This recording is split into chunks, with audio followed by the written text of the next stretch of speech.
He stood in the center of the driveway, grinning ear to ear, as my daughter handed him the keys, a brand new custom-built $30,000 Harley, wrapped in a red bow and applause. Cameras flashed. Laughter circled around him like he was some kind of war hero. And she turned, barely made eye contact, and handed me a thin plastic bag with a $5 wristwatch inside. "Hope it fits," she said. Then she walked away. I didn't say a word. But in that moment, I knew exactly what I had to do. Welcome back to Revenge with James, where silence isn't weakness, and betrayal never goes unanswered. If you've ever been dismissed, sidelined, or made to feel invisible by the people you raised, you're in the right place. Because today's story, it's not about anger. It's about remembering your worth and walking away without making a sound. I wasn't expecting much for Father's Day. Never did. A phone call maybe. A hug. A "thanks, Dad." That would have been plenty. My life? It wasn't flashy, but it was mine. I woke up early, same time every day, 6:15 sharp. Black coffee, no sugar. Local paper folded on the counter. Same chair at the kitchen table I built with my own hands, back in '92. Still solid. The house was quiet now, too quiet sometimes. But quiet isn't the same as empty. Every corner of this place holds something, her tiny handprint in the garage wall, a crayon sketch tucked inside the pantry door. Even the back step still creaks the way it did when she'd sneak in late from parties, trying not to wake me. She used to call me Super Dad, said I was the reason she believed in good men. I believed her. I coached her soccer team even when I was pulling doubles. Made her Halloween costumes with duct tape and old flannel shirts. Never missed a dance recital, even when it meant standing in the back after a 12-hour shift. I wasn't perfect, but I showed up, every time. There wasn't much I wouldn't do for her, and she knew that, or at least, she used to. Brief pause. A sip of coffee, light catches the side of the mug. World's best dad in faded blue. That was the world I lived in. Not loud, not showy, just steady. Simple. Built on moments nobody filmed. But I never forgot. And then, Father's Day came, and she forgot. My wife Marlene, she passed 3 summers ago, peacefully in her sleep. She was the quiet kind of strong. The kind who could hold the whole house together with one glance. One touch. When our daughter got sick in the 3rd grade, it was Marlene who stayed up by the bed all night, holding a bowl, singing low. She was the one who made birthdays feel like magic even when the power was out. And the one who always said don't spoil her with stuff. Spoil her with time. We did our best. My daughter Layla, she was everything to us. Bright, bold, curious. Used to trail behind me with a wrench in her hand while I worked on the truck. She'd ask a million questions, most of them not about the truck at all. She had this laugh, loud and sudden, like it surprised even her. I can still hear it sometimes. But after she got married, things shifted. It was slow at first. A missed call here, a forgotten tradition there. Then the tone changed. She started saying things like, "You're so old-fashioned, Dad, but that's why I love you." Sweet on the surface, but always followed by silence. And that silence? It started to feel permanent. Her husband, Travis, came from a very different world. Big tech job, leased vehicles, designer watches. He shook my hand like he was checking for weakness. Always talked like he was in a meeting, even at dinner. First time we met, he said, "I admire how hard you worked, sir. A man like you really built his own path." But sir felt like punctuation, not respect. And admire? That word never sat right. Felt like someone nodding at a museum exhibit. Then walking on. Then there's Travis's father, Charles, retired CEO, loud, confident, a man who fills the room just by stepping into it. Drives a car that costs more than my house did when we bought it. Everyone loves Charles. He tells stories with one hand in the air, and people lean in like they're at church. Layla started calling him Dad, said it as a joke. But one day, she stopped laughing when she said, "Even my coworkers noticed. I saw your daughter's wedding pics online," one of them said. "You didn't post anything. Everything good." I smiled. Told him I don't live online. But that smile? It was the same one I used when my back went out mid-shift, and I finished the job anyway. The kind you wear when you're hurt, but you're used to it. Friends came and went. That's the thing about getting older. You stop collecting people. You just keep the ones who show up. And Layla, she stopped showing up, even in the little ways, because the moment she handed Charles that motorcycle key, and me that watch in a crumpled plastic bag, I didn't just see the gift. I saw the years, and who they belonged to now. It wasn't money. Never was. I worked because it kept food on the table, not because I needed applause. Laid concrete in the summer, fixed furnaces in the winter, came home with sore hands, and left the dirt at the door. But when I crossed into the kitchen and saw Marlene look up at me with that small smile, that's when I felt rich. What mattered most to me? Respect. Not the loud, not titles or plaques, but the kind that lives in silence. The kind that shows up in the way your wife holds your gaze when others look away. The way your child leans into your shoulder, even when they're grown. The way your name means home, not just history. I wasn't trying to be some legend. I just wanted to be the kind of man whose family stood taller because I was behind them. That was the measure for me. Not how much I earned, but who I showed up for. I remember once, after Layla's high school graduation, Marlene leaned over and said, "You see how she looked at you when she walked across that stage? That's what you built. That's your legacy." And I held on to that. Not the diploma, not the ceremony, just that look. My biggest fear was never being forgotten. It was being replaced, slowly, without noise. Not by a better man, just by a louder one. One with flashier stories and deeper pockets. But I kept telling myself, it's not about the noise. It's about the root. I'd planted enough of them, hadn't I? The truth is, I didn't think it could happen. Not with Layla. Not after everything. But that day, that party, when she chose someone else to carry the weight of father, and handed me a trinket like I was some distant uncle they forgot to write a card for, that wasn't just a gift. It was an erasure. And it hurt because the thing I had guarded all my life, my dignity, my devotion, my role had been traded in for something with better optics. It started in small ways. A colder tone on the phone, shorter replies, a hesitation before calling me, the kind of pause that makes you wonder if they were about to say something else instead. The last few holidays, she stopped asking if I was bringing my famous roasted yams. Said Travis's family was taking care of the food. Said there wasn't space this year. But I saw the photos online. 3 tables, catered spread, candles tall as elbows. Once I called her on a Sunday, just to say hello. I heard laughter in the background. She picked up, sounded rushed and said, "Hey Dad, everything okay? We're actually in the middle of something with Travis's folks. No, how are you? No, I'll call back." Just click. And then there were the gifts. For my birthday last year she gave me a pack of socks. Said they were thermal. Still had the clearance tag on them. I smiled, because what else was I supposed to do? Once after dinner, I found out the tab had already been paid, by Charles. I tried to thank him. He said, "Don't worry about it. I've got her now." I don't know if he meant the bill, or her. At one point I noticed my name was no longer listed as emergency contact on some paperwork I'd once signed. I didn't bring it up, didn't ask why. It's a strange thing to feel someone pulling away, and choosing silence because you're afraid of confirming it. Then came the talk about Father's Day. Layla said they were hosting something special. Big surprise. She said, "Just wear something casual, okay? It's mostly Travis's family this year, but you'll love it." Something about the way she said mostly made my teeth ache. I brushed it off, told myself not to read too deep, told myself I was being sensitive. But when a window starts to close on you, you feel the air change, and I was already holding my breath.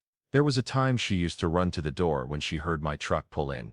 Pigtails bouncing, sticky hands from the freezer. Pops or Mama told her not to eat before dinner. She'd scream, "Daddy," like I'd just come home from war. That truck? It barely ran. But it got me from job to job, roof to roof. And it got me home, always. One winter I remember she had a school trip. I'd been laid off for 2 weeks. We were behind on bills, rationing heat, but she needed boots, real ones. I skipped meals for 3 days. Sold a ratchet set I'd had since trade school. She never knew. She just walked through that snow with warm feet and a big smile. Another time she chipped her tooth on the playground. Blood on her chin. They called me not Marlene, because she was at chemo. I left a job site mid-pour. Boss threatened to dock my pay. Didn't matter. Held her hand the whole way to the dentist. Sat in that plastic chair beside her for 4 hours while she dozed from the pain meds. Woke up long enough to whisper, "You didn't let go, Daddy." I never did. I said, "Honey, your arms are strong. They're made for holding the people you love. That's nothing to hide." She hugged me so hard I couldn't breathe. When she was 16, she got into a shouting match with a teacher. Didn't tell me. The teacher called me himself. Said she defended a girl who was being bullied. Nearly got detention for it. I was so proud I fixed her car brakes that weekend, and left flowers on her dash. She cried, said, "You always believe in me." And I did. I believed in who she was, who we were, that bond, I thought it couldn't be bought, couldn't be replaced.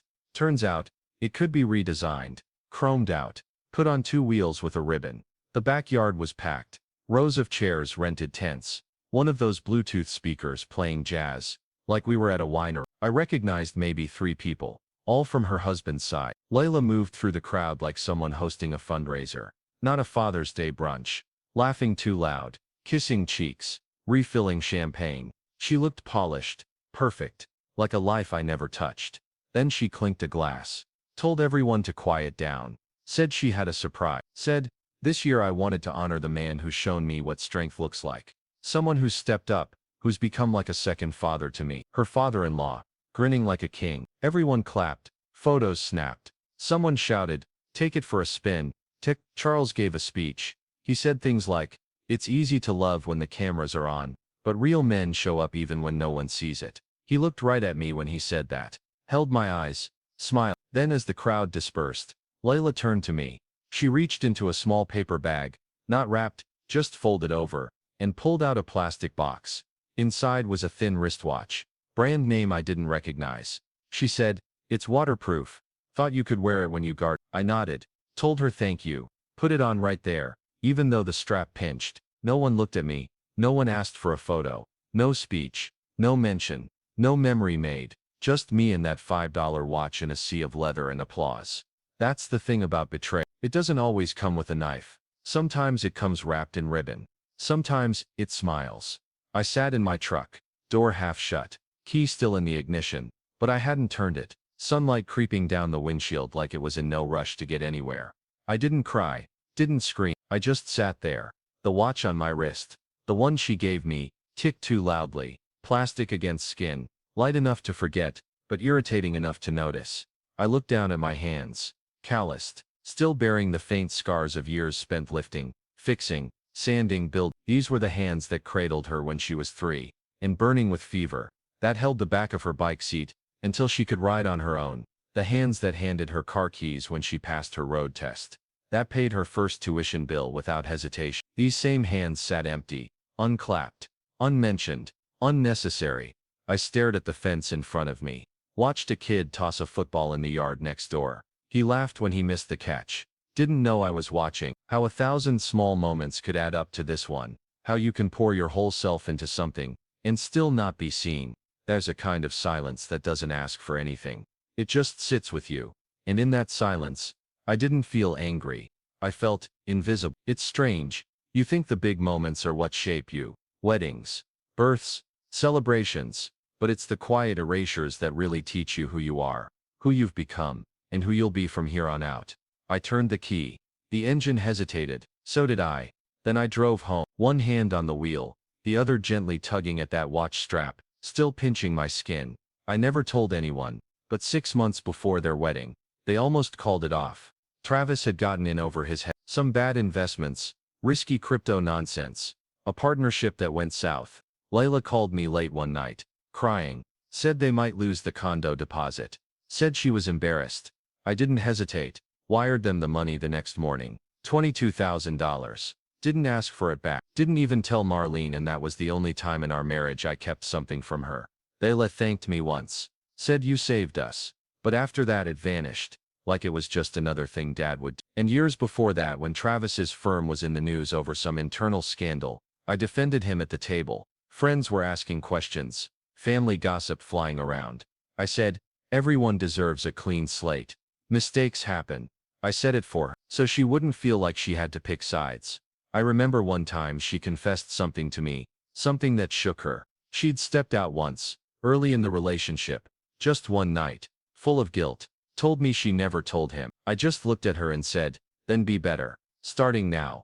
If you want to carry love, carry it honestly from this point forward. She nodded, said, you always know what to say. The one person who would hold the secret, and the blame, because I thought love meant absorbing the weight.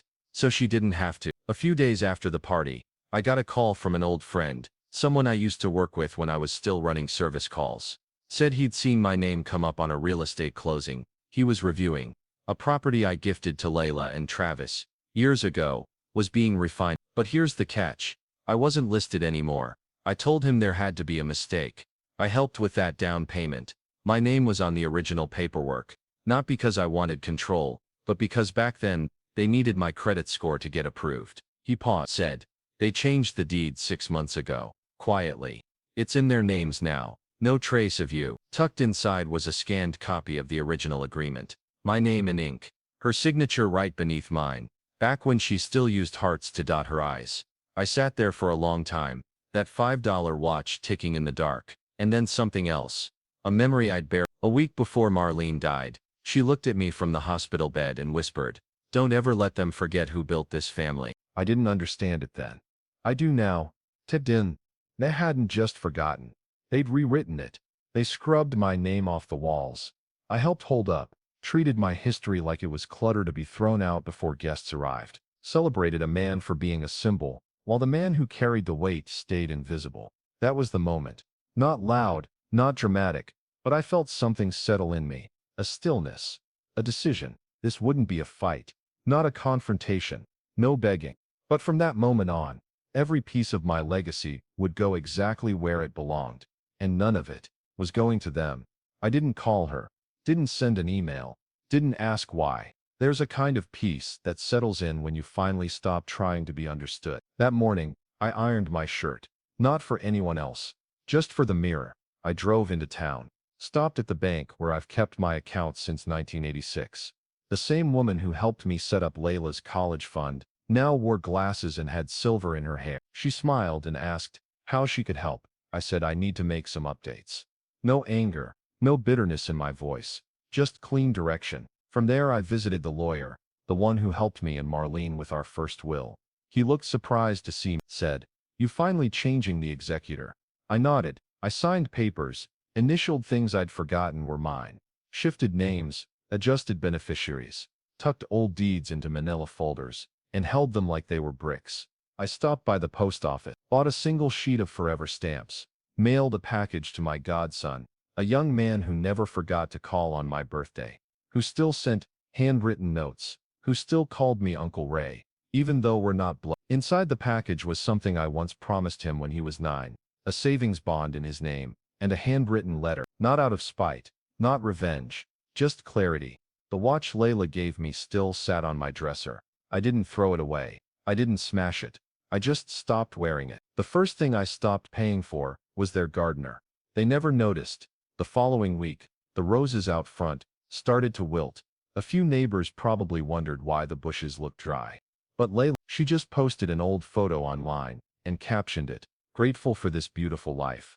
Then I pulled my name off the condo's umbrella insurance policy. They didn't see the gap in coverage until a letter arrived from the bank. They called me. I let it ring. Travis left a voicemail, casual, clipped. "Hey Ray, I think there's a mix-up. We got a notice here. Can you check?" I didn't reply. Next was the trust. I moved every dollar tied to her future out of the family estate and into something new. Something small. Something specific. Structured around people who still remembered what showing up looked like. I called my old union buddy in Georgia. The one who always said he'd name his next workshop after me if I ever got tired of the cold. Told him I'd wire a down payment for the space.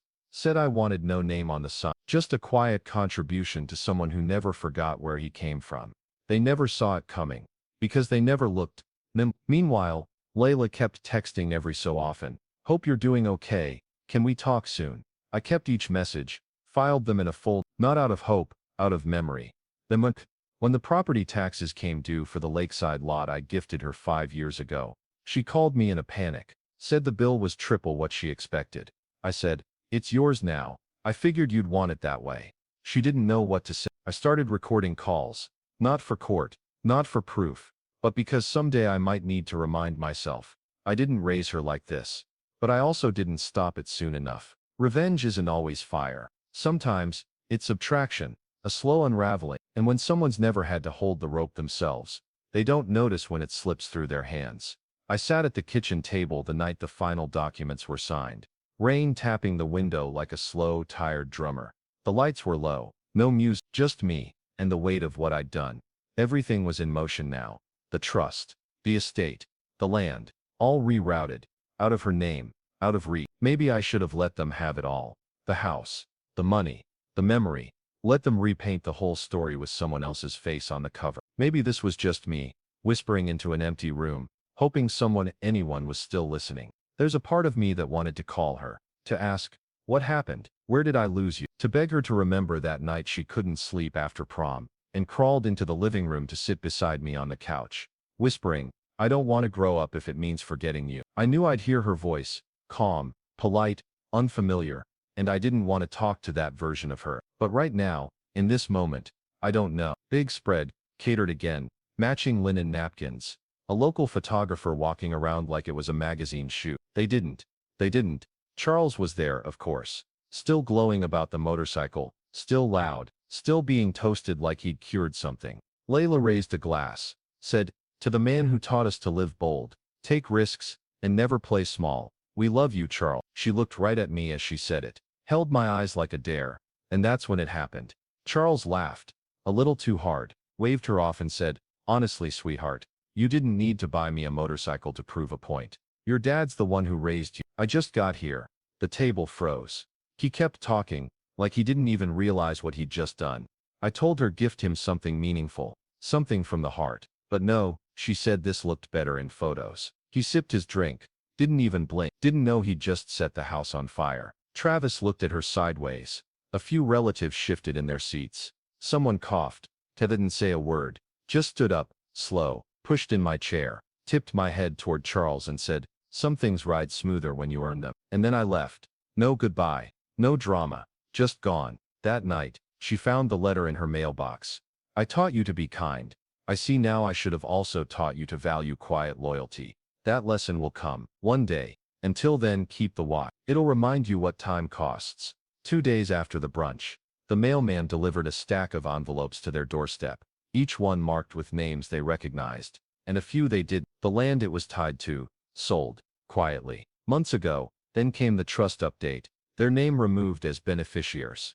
Every dollar rerouted, irrevocably. Then the call from their lawyer. Layla had assumed I'd left my will unchanged, that when I passed, the house, the business stake, and the lakeside property would all quietly transfer to her. But I'd already sat down with someone else, a woman named Camilla, my goddaughter, a nurse, hard worker, calls me every Sunday without fail. She was now the legal heir to every property with my name on it. I drafted a clause with my lawyer. Should any party contest the changes, they'd trigger an automatic freeze on access for 5 years. Built-in insurance against entitled outrage. The keyless entry system on the cabin I helped them build for weekend getaways. I changed the deed 6 months ago. Had a locksmith swap out the entire entry system. Left a simple sign on the gate, no longer your second home, not your legacy, not your name. Left 2 voicemails. The first was stiff, polite. The second, less so. Layla didn't call. She texted. Just one word. Why? I didn't reply. Didn't need to. She already knew. Sometimes it walks in on soft shoes, lays the truth on the table, and walks back out without looking over its shoulder.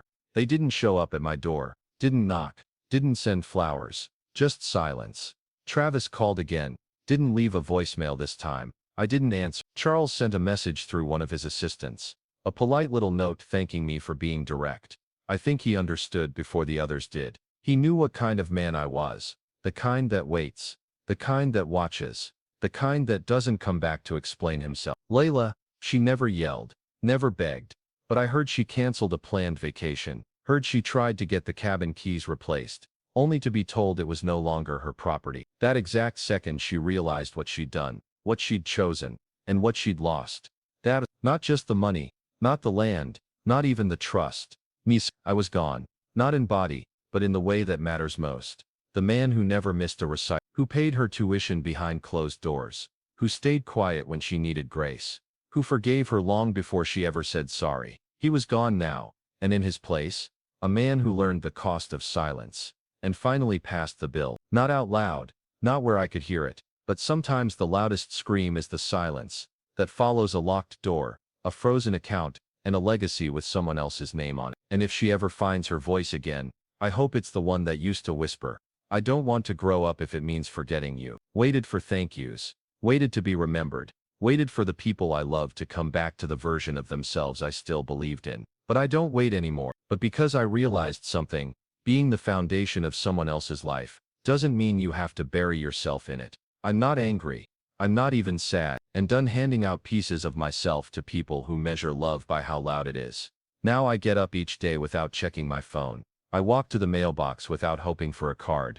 I eat my dinner warm. I pour one glass, and I sleep without waiting on the sound of someone needing me. That man they forgot, he's not here anymore. Then the man who remains, he remembers everything. The watch still sits on my dresser, same plastic strap, still ticking. It doesn't keep time all that well anymore, but I don't reset it. I let it drift, just like everything else. Some nights I pick it up, hold it in my palm, feel the weight of how cheap it was, and how much it cost me. It was never about the gift. It was about what it said: you're not seen, you're not needed, you're not remembered. But here's the thing about time. It humbles, and it records. So I kept the watch, not because I treasure it, but because it reminds me of the moment I chose myself. The moment I let go of the version of fatherhood that asked me to disappear. And if you're watching this, and you've ever felt replaced, forgotten, handed the cheapest seat at a table you helped build, keep the watch, let it tick, let it remind you, your time is not disposable. The porch light stays off now, not because I'm bitter, but because I've learned not every knock deserves to be answered.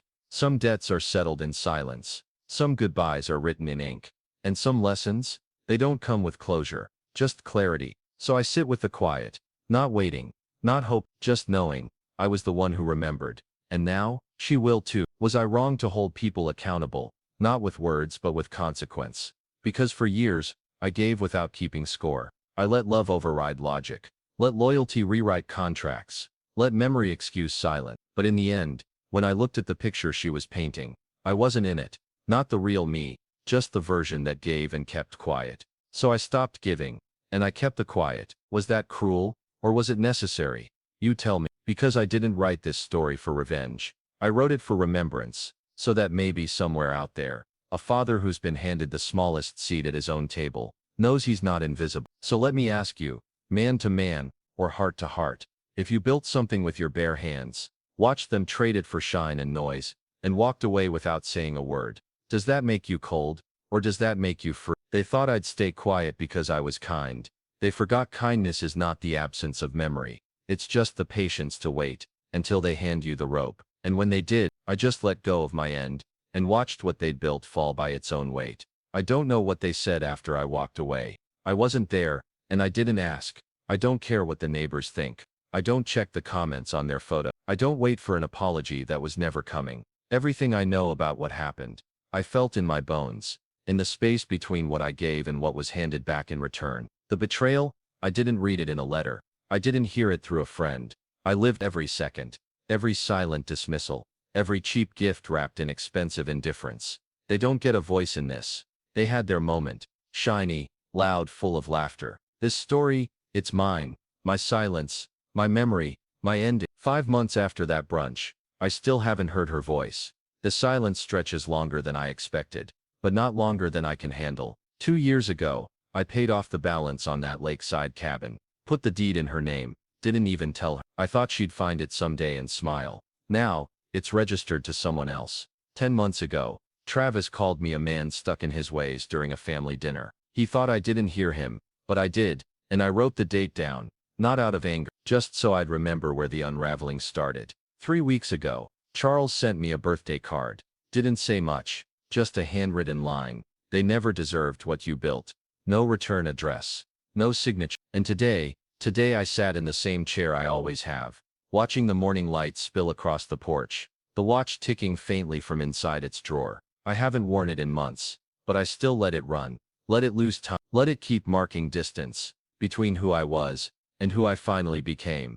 Let me ask you something. What would you do if the people you fed with your own hands turned around and starved you? Would you have stayed quiet? Would you have smiled at the party and thanked them for the insult? Or would you have walked away so calm, so silent, that your absence hurt more than your words ever could? Have you ever watched someone rewrite your role in their story while you sat there holding the chapters they left behind? And if they forgot who you were, what would you leave them with? A warning? A letter? Or just time? But if you've ever been replaced, if you've ever been handed a gift that felt like a goodbye, I want to hear from you.